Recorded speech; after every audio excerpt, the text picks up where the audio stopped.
नमस्कार दोस्तों, study with mind map YouTube channel में आपका बहुत बहुत स्वागत है। तो ये हमारा हिंदी के प्रैक्टिस सेट का 7वां वीडियो है। इसके पहले हम 6 वीडियो ऑलरेडी अपलोड कर चुके हैं। अगर आपने वो वीडियोस नहीं देखे हैं तो उसका जो लिंक है आपको डिस्क्रिप्शन में मिल जाएगा, वहाँ से भी आप उनको देख सकते हो। और इसके अलावा आपको चैनल पे एक प्लेलिस्ट मिल जाएगी, वहाँ से भी आप उन वीडियोज़ को देख सकते हो। तो इसमें आपके 1 से लेके 20 तक वो क्वेश्चन होते हैं जो कि एसएससी जीडी के एग्ज़ाम में पीछे पूछ चुका है। और जो 20 से 25 तक जो क्वेश्चन हैं आपके, वहाँ से एसएससी जीडी ने तो कभी क्वेश्चन नहीं पूछे हैं, बट जो आपके और एग्ज़ाम होते हैं वहाँ पे इनसे क्वेश्चन पूछ लिया जाता है। तो इस वीडियो को आप अपने अकॉर्डिंग देख सकते हो कि आपको कहाँ तक देखना है। तो स्टार्ट करते हैं अपना आज का डिस्कशन। सबसे पहला क्वेश्चन आता है आपका, दिए गए शब्द के समानार्थी शब्द का चयन करें। तो यहाँ पे शब्द है आपका व्योम। तो व्योम का समानार्थी शब्द होगा ऑप्शन ए अक्षी, ऑप्शन बी अमृत, ऑप्शन सी आकाश या ऑप्शन डी अंशु। तो यहाँ पे हमारा जो राइट ऑप्शन है वो है आपका सी आकाश। तो जब हम आकाश के समानार्थी शब्द की बात करते हैं तो इसके हैं आपके गगन, नभ, आसमान, व्योम, अंबर, ध, अंतरिक्ष, अनंत। ये सभी इसके आकाश के समानार्थी शब्द हैं। वहीं जब हम बात करते हैं अक्षी के बारे में तो इसके समानार्थी शब्द हैं आपके आँख, फिर आपका नेत्र, दृग, नयन, लोचन, चक्षु, अक्षी, अंबक, दृष्टि, फिर आपका विलोचन। ये सभी आपके अक्षी यानी आँख के समानार्थी शब्द हैं। फिर नेक्स्ट आता है आपका अमृत। तो अमृत के समानार्थी शब्द हैं आपके सुधा, सोम, पीयूष, अमीय, जीवनोदक। ये सभी आपके अमृत के पर्यायवाची शब्द हैं।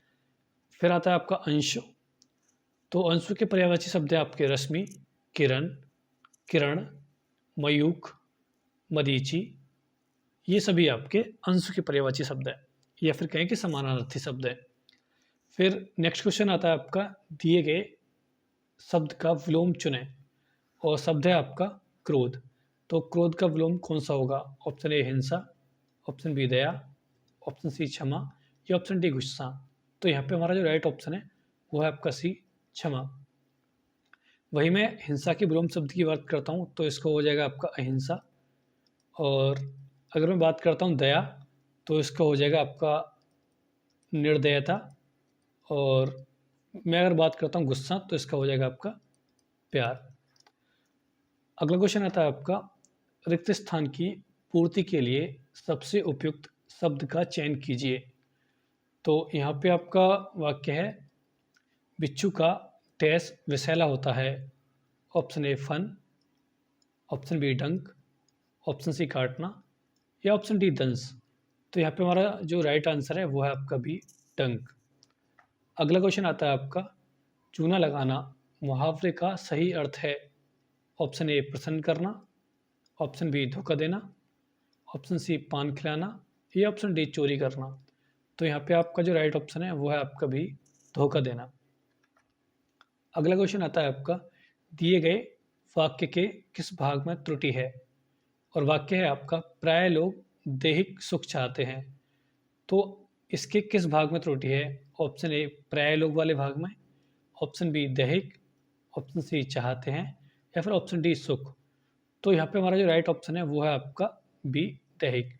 और यहाँ पे जो आपकी वर्तनी संबंधी यहाँ पे त्रुटि है, जो कि आपकी जो दैहिक है ना आपका, वो कुछ इस तरह से होना चाहिए था आपका, दे पे आपका जो 2 मात्राएं आपकी होनी चाहिए थी।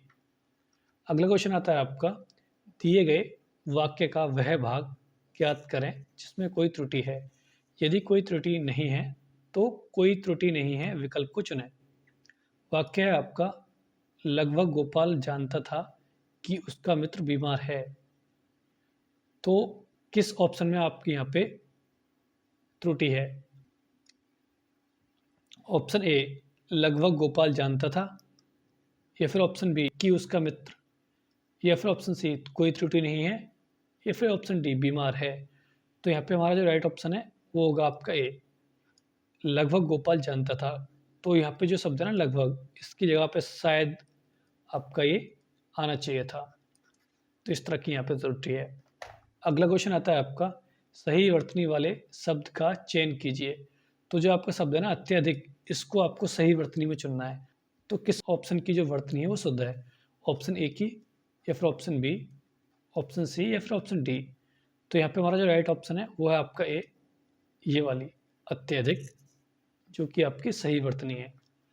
अगला क्वेश्चन आता है आपका, सही वर्तनी वाले शब्द का चयन कीजिए। तो जो आपका औद्योगिकरण है ना, इसमें आपको सही वर्तनी छांटनी है। किस ऑप्शन में आपकी औद्योगिकरण की जो वर्तनी है वो शुद्ध है? ऑप्शन ए में, या फिर ऑप्शन बी में, ऑप्शन सी में, या फिर ऑप्शन डी में? तो यहाँ पे हमारा जो राइट ऑप्शन है वो है आपका ए, औद्योगिकरण, ए ऑप्शन वाला। अगला क्वेश्चन आता है आपका, दिए गए वाक्य में रेखांकित खंड को प्रतिस्थापित करने के लिए सबसे उपयुक्त विकल्प का चयन करें। यदि इसे प्रतिस्थापित करने की आवश्यकता नहीं है तो विकल्प किसी बदलाव की आवश्यकता नहीं है का चयन करें। और यहाँ पे आपका वाक्य है, उसकी परेशानी देखकर मेरा प्राण मुंह को आ गया। तो जो आपका ये वाला पोर्शन है ना, इसको रिप्लेस करना है, इसको परिवर्तित करना है। तो इसको हम किस ऑप्शन के साथ परिवर्तित कर सकते हैं या बदल सकते हैं? ऑप्शन ए, मेरे प्राण मुंह से आ गए, या फिर ऑप्शन बी, किसी बदलाव की आवश्यकता नहीं है, या फिर ऑप्शन सी, मेरे प्राण मुंह में आ गया, या फिर डी, मेरे प्राण मुंह को आ गए। यहाँ पे हमारा जो राइट ऑप्शन है वो है आपका डी, मेरे प्राण मुंह को आ गए। ये यहाँ पे सबसे उपयुक्त ऑप्शन है आपका जो चुना जा सकता है। अगला क्वेश्चन आता है आपका, दिए गए वाक्यांश के लिए एक शब्द दीजिए। और वाक्यांश है आपका, जो व्यक्ति किसी के उपकार को मानता हो। ऑप्शन ए कृतज्ञ, ऑप्शन बी कृतकृत्य, ऑप्शन सी अकृतज्ञ, ये ऑप्शन डी कृतज्ञ। तो यहाँ पे हमारा जो राइट ऑप्शन है वो है आपका डी, कृतज्ञ। वहीं जब हम बात करते हैं कृतज्ञ के बारे में, तो किसी के द्वारा किए गए उपकार को ना मानने वाला वो होता है आपका कृतज्ञ। और जब हम बात करते हैं कृतकृत्य के बारे में, तो जिसका काम पूरा हो चुका है वो होता है आपका कृतकृत्य। और जब हम बात करते हैं अकृतज्ञ के बारे में, तो जो व्यक्ति किसी के उपकार को नहीं मानता हो वो आपका अकृतज्ञ होता है। नेक्स्ट क्वेश्चन आता है आपका, रिक्त स्थान की पूर्ति के लिए सबसे उपयुक्त विकल्प का चयन करें। तो यहाँ पे आपका है वाक्य, मुझे डैश है कि आप स्वस्थ हो गए हैं। ऑप्शन ए आह्लाद, ऑप्शन बी उल्लास, ऑप्शन सी हर्ष, या ऑप्शन डी आनंद? तो यहाँ पे आपका जो कौन सा ऑप्शन है खाली स्थान में आ सकता है वो है आपका सी, हर्ष। अगला क्वेश्चन आता है आपका, दिए गए वाक्य में रिक्त स्थान की पूर्ति के लिए सबसे उपयुक्त शब्द का चयन करें। और वाक्य है आपका, झींगुर डैश रहा है। ऑप्शन ए झंकार, ऑप्शन बी डकार, ऑप्शन सी कैंक, या ऑप्शन डी चुकर? तो यहाँ पे हमारा जो राइट ऑप्शन है ना वो है आपका ए झंकार। अगला क्वेश्चन आता है आपका, दिए गए शब्द का विलोम चुनें। और शब्द है आपका जाति। तो जाति का विलोम कौन सा होगा? ऑप्शन ए विजाति, ऑप्शन बी बिरादरी, ऑप्शन सी बेजान, या ऑप्शन डी जाना पहचाना? तो यहाँ पे हमारा जो राइट ऑप्शन है वो है आपका ए विजाति। अगला क्वेश्चन आता है आपका, दिए गए मुहावरे का अर्थ व्यक्त करने वाले विकल्प का चयन कीजिए। और यहाँ पे आपका जो मुहावरा है हवाई किले बनाना, इसका अर्थ होता है ऑप्शन ए हवाई जहाज से किले बनाना, या फिर ऑप्शन बी हवा में किले बनाना, ऑप्शन सी मात्र कल्पना करते रहना, या फिर डी हवा से किले बनाना? तो यहाँ पे हमारा जो राइट ऑप्शन है वो है आपका सी, मात्र कल्पना करते रहना। अगला क्वेश्चन आता है आपका, दिए गए वाक्य का वह भाग ज्ञात करें जिसमें कोई त्रुटि है। यदि कोई त्रुटि नहीं है तो कोई त्रुटि नहीं है चुनें। और वाक्य है आपका, कृपया कार्यालय में सूचित कीजिए कि आपने अपनी स्वेच्छा से अवकाश लिया है। तो आपका किस ऑप्शन में त्रुटि है? ऑप्शन ए अवकाश लिया है, या फिर बी कृपया कार्यालय में सूचित कीजिए, या फिर सी कि आपने अपनी स्वेच्छा से, या फिर डी कोई त्रुटि नहीं है? तो यहाँ पे आपका जो राइट ऑप्शन है वो है आपका सी। और क्योंकि यहाँ पे जो शब्द है अपनी और स्वेच्छा दोनों एक साथ नहीं आ सकते, तो यहाँ पे आ सकता है कि कृपया कार्यालय में सूचित कीजिए कि आपने स्वेच्छा से अवकाश लिया है। तो जो अपनी है ना, ये यहाँ से हट जाना चाहिए था। अगला क्वेश्चन आता है आपका, दिए गए वाक्य में रेखांकित खंड को प्रतिस्थापित करने के लिए सबसे उपयुक्त विकल्प का चयन करें। यदि इसे प्रतिस्थापित करने की आवश्यकता नहीं है तो विकल्प किसी बदलाव की आवश्यकता नहीं है का चयन करें। वाक्य है आपका, शरीर पर कई अंग होते हैं। जो आपका ये वाला पोर्शन है ना, शरीर पर, इसको प्रतिस्थापित करना है तो किससे कर सकते हैं? ऑप्शन ए शरीर के, ऑप्शन बी शरीर के भीतर, या फिर ऑप्शन सी किसी बदलाव की आवश्यकता नहीं है, या फिर डी शरीर की। तो यहाँ पे आपका जो राइट ऑप्शन है वो है आपका ए शरीर के कई अंग होते हैं। फिर आपका वाक्य हो जाएगा शरीर के कई अंग होते हैं। नेक्स्ट क्वेश्चन आता है आपका, बादल का पर्यायवाची है। ऑप्शन ए मेघ, ऑप्शन बी मीन, ऑप्शन सी राजा, ऑप्शन डी मुनि। यहाँ पे हमारा जो राइट ऑप्शन है वो है आपका ए मेघ। तो जब हम मेघ के पर्यायवाची की बात करते हैं तो इसके हैं आपके बादल, जलधर, पयोध, पयोधर, घन, ये सभी आपके बादल के हैं। जब हम बात करते हैं मीन के तो इसके हैं मछली, मत्स्य, झक, जल जीवन, सफरी, झस, फिर आपका जलीय जीव, ये सभी आपके मछली के पर्यायवाची हैं। नेक्स्ट आता है आपका राजा। तो जब हम राजा की बात करते हैं तो इसके पर्यायवाची शब्द हैं आपके नृप, नृपति, भूपति, नरपति, भूप, महीप, महीपति, नरेश, राव, सम्राट, ये सभी आपके राजा के पर्यायवाची हैं। नेक्स्ट आता है आपका मुनि। तो जब हम मुनि की पर्यायवाची की बात करते हैं तो इसके हैं यति, अवधूत, सन्यासी, वैरागी, तापस, संत, भिक्षु, महात्मा, साधु और आपका मुक्त पुरुष, ये सभी इसके पर्यायवाची हैं। नेक्स्ट आता है आपका, दिए गए वाक्य में रेखांकित खंड को प्रतिस्थापित करने के लिए सबसे उपयुक्त विकल्प का चयन करें। यदि इसे प्रतिस्थापित करने की आवश्यकता नहीं है तो विकल्प किसी बदलाव की आवश्यकता नहीं है का चयन करें। वाक्य है आपका, प्रधानमंत्री 15 अगस्त के दिन लाल किले पर झंडा फहराते हैं। तो ये जो आपका शब्द है ना, इसको हम किस ऑप्शन के साथ बदल सकते हैं?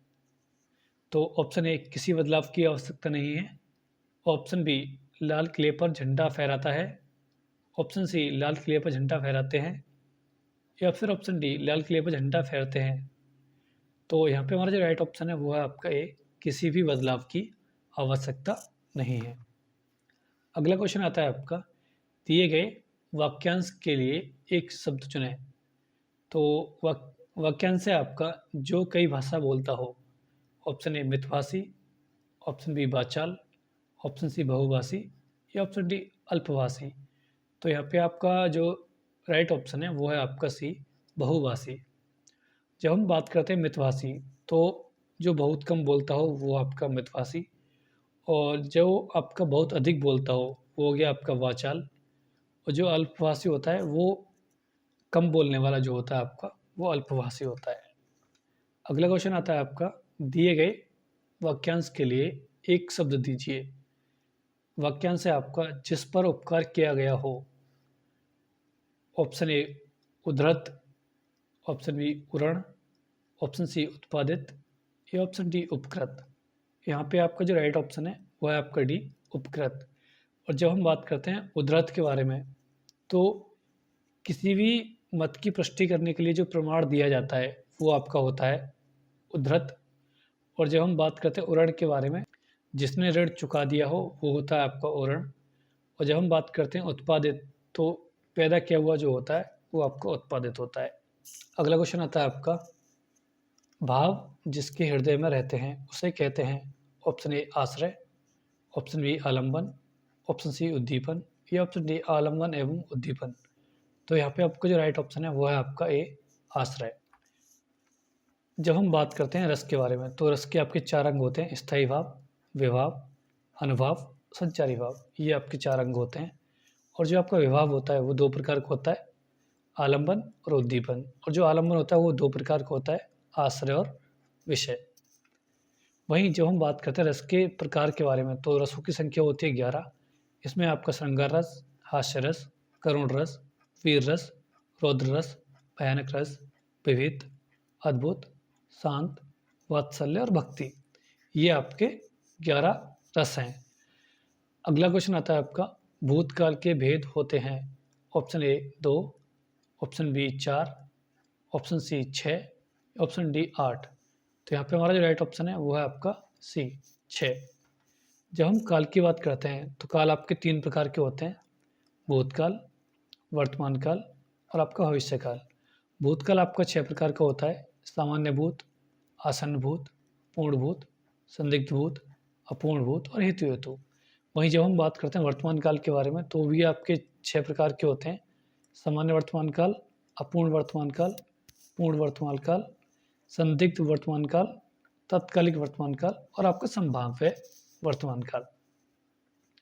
जब हम बात करते हैं भविष्य काल के बारे में, तो ये 3 प्रकार के होते हैं, सामान्य भविष्य काल, संभाव्य भविष्य काल और हेतु हेतु भविष्य काल।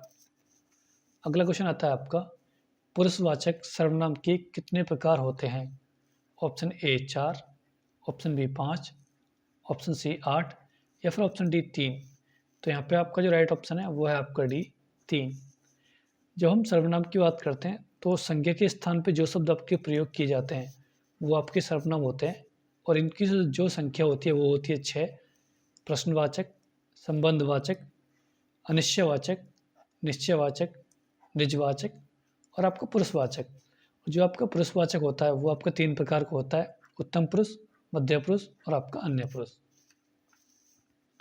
अगला क्वेश्चन आता है आपका, हिंदी साहित्य के आरंभिक काल को आचार्य रामचंद्र शुक्ल ने क्या कहा है। ऑप्शन ए आदिकाल, ऑप्शन बी चारण काल, ऑप्शन सी वीर गाथा काल या फिर ऑप्शन डी सिद्ध सामंत काल। तो यहाँ पे आपका जो राइट ऑप्शन है वो है आपका सी वीर गाथा काल।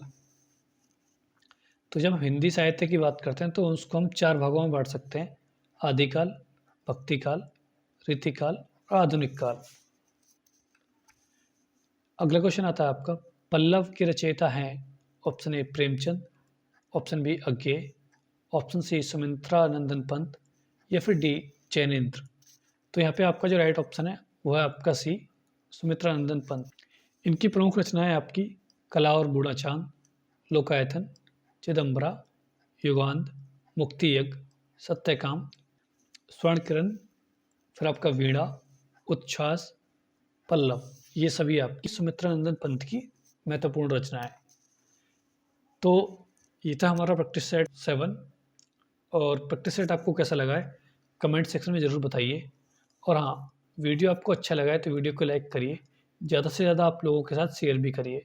मिलते हैं आपको नेक्स्ट वीडियो में। धन्यवाद।